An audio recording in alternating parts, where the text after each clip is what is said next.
Betrayal doesn't always come from strangers. Sometimes it comes from the very people who are supposed to protect you. For me, it came from my own sister. I-24F never thought the sharpest knife in my back would be held by my older sister. Melissa, growing up, she was my protector, my role model, the person who wiped my tears when our parents fought. I trusted her with everything, my secrets, my dreams, even my fears. But sometimes, the people you trust the most are the ones who know exactly where to hit you hardest. After finishing college, I'd saved up a modest amount, around $15,000. It wasn't much, but it was my dream fund. I wanted to start a small graphic design studio, something that would finally pull me away from dead-end jobs and into a career I loved. Melissa knew about this dream. She knew how hard I worked, 2 jobs, endless nights, skipping outings with friends just to save every penny. Then, one night, she came to me crying. She said her boyfriend had left her and she was drowning in debt. She begged me to loan her my savings just for a few months, she promised. She swore she'd pay it back with interest. She was my sister. How could I say no? I transferred everything. Every last dollar. The next few weeks, she stopped answering my calls. At first, I thought maybe she was embarrassed or overwhelmed. But then, out of curiosity and worry, I checked her social media. My stomach dropped. There she was, posting photos from luxury dinners, spa days, and even a weekend getaway in Miami with the same boyfriend she claimed had left her. The caption, "Living my best life." I felt like I'd been punched in the chest. She didn't just lie, she used me. My dreams shattered for a vacation. When I confronted her, she didn't even flinch. She laughed. "You're so naive. You'll get over it. Family helps family. No apology, no shame. It's just pure arrogance." That night, I cried harder than I had in years. Not just because of the money, but because I realized I never really knew who she was. The sister I trusted had betrayed me in the cruelest way possible.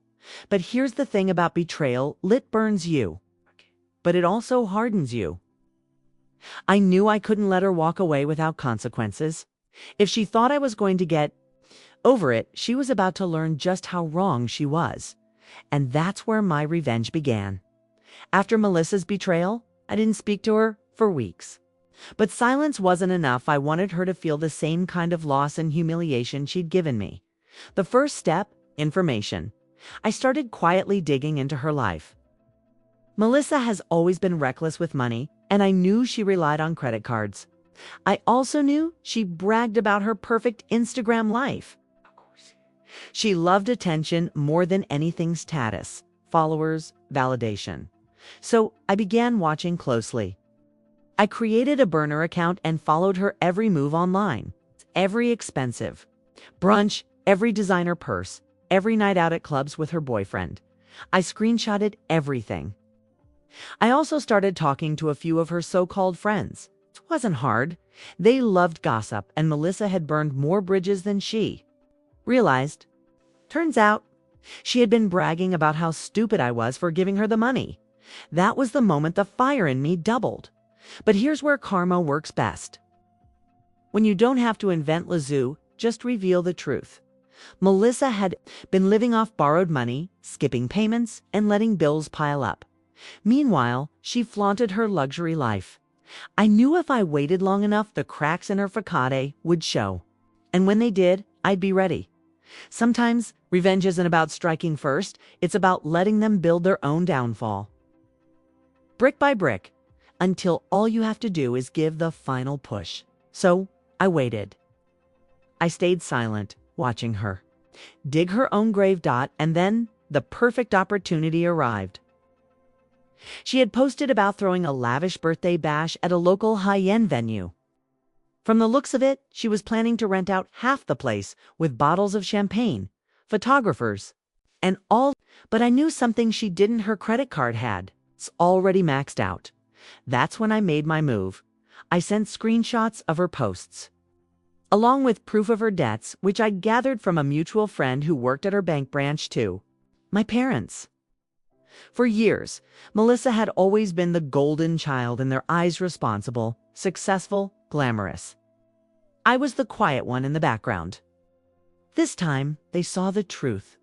The fallout was explosive. My parents confronted her days before her big party. They demanded answers, and when she couldn't talk her way out, they cut her off financially. No more borrowing. No more excuses. Melissa called me screaming, accusing me of ruining her life. I didn't even deny it. I just told her, family helps family, right? Well, consider this me helping you face reality. Her big party canceled, her reputation crumbling. Her Instagram followers started noticing to her captions. Went from living my best life to radio silence. But this was only the beginning, because I wasn't done yet. After Melissa's grand party collapsed and our parents finally saw her for who she really was, you'd think she might have learned her lesson. But people like her. They don't stop, they double down. A month later, she tried to spin the narrative online, posting cryptic captions about fake people and jealous haters. She wanted sympathy. She wanted to look like a victim. I almost laughed. She betrayed me, stole from me, mocked me behind my back, and now she wanted pity. That's when I decided no more half measures. If she wanted to play victim, I'd show the world the receipts. I carefully compiled a folder screenshots of her bragging about using my money, evidence of her debt, and messages from friends she had scammed. I didn't blast it publicly, that would have been messy, but I sent it directly to the people whose opinions mattered most to her boyfriend, her close friends, and even her workplace HR. The reaction was brutal.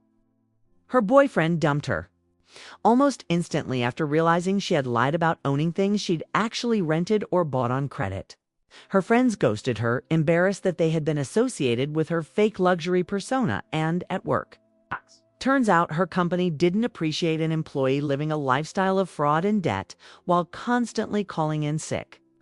She wasn't fired, but she was put on probation, her spotless reputation now stained. When Melissa finally confronted me, she was hysterical. She screamed that I'd destroyed her life, that I was jealous of her, that I'd ruined her future. Stayed calm. I looked her dead in the eye and said, "You ruined yourself. I just made sure everyone else saw the truth." For the first time in my life, she had no comeback, no manipulation, just silence. After that day, Melissa and I stopped speaking. My parents finally understood the years of favoritism they had showered on her were misplaced. Slowly, they began to see me the quiet one, the hardworking one for who I truly was. It took me time, but I rebuilt my savings. This time, I was smarter, more guarded, and more focused. And while Melissa faded into obscurity, struggling to regain the image she once cared so much about, I quietly launched my graphic design studio. It wasn't flashy, but it was real. Every success was mine, not borrowed, not stolen, not fake. And in the end, that was the sweetest revenge of all. Because Melissa lost everything she valued: status, tension, reputation, while I gained everything I had worked for: freedom, independence, self-respect. Sometimes the best revenge isn't destroying someone. It's showing them you can thrive without them, while they watch from the sidelines, powerless.